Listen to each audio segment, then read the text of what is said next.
আসসালামু আলাইকুম রহমতুল্লাহি ওবরাকাতু। প্রিয় বন্ধুবান্ধব ফ্যান ফলোয়াররা, আপনাদের সবার কাছে আমি একটি ভিডিও নিয়ে হাজির হয়েছি।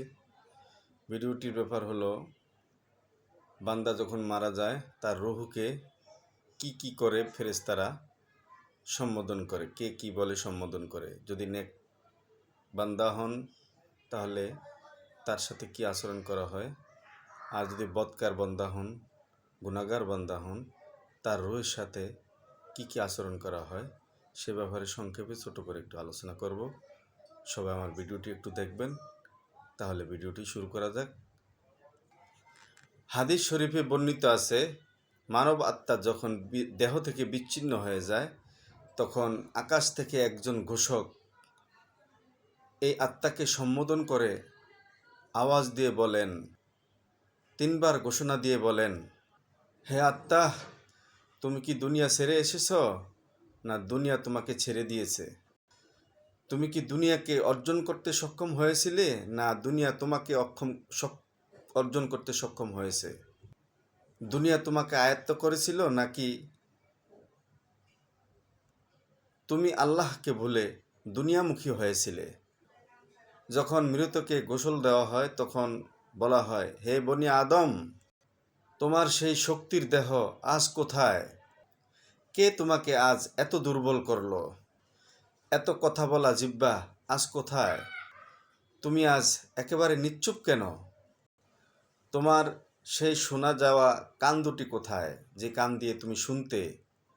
কে তোমাকে আজ পরিবার পরিজন আত্মীয় স্বজন থেকে বিচ্ছিন্ন করলো? কাফন পরানোর সময় উচ্চস্বরে তিনবার ডেকে বলা হবে, হে বনি আদম, তুমি যদি জান্নাতি হও তাহলে তুমি না কতই বড় ভাগ্যবান, আর যদি জাহান্নামী হও তাহলে কতই না পরিতাপের বিষয়।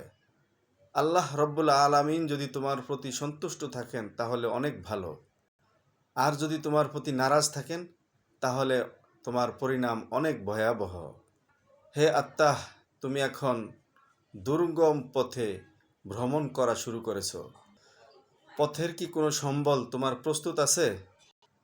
তুমি তোমার সুখ সজ্জা পরিত্যাগ করে এমন এক স্থানে চলে যাচ্ছ যেখান থেকে কেউ আর কখনো ফিরত আসে না।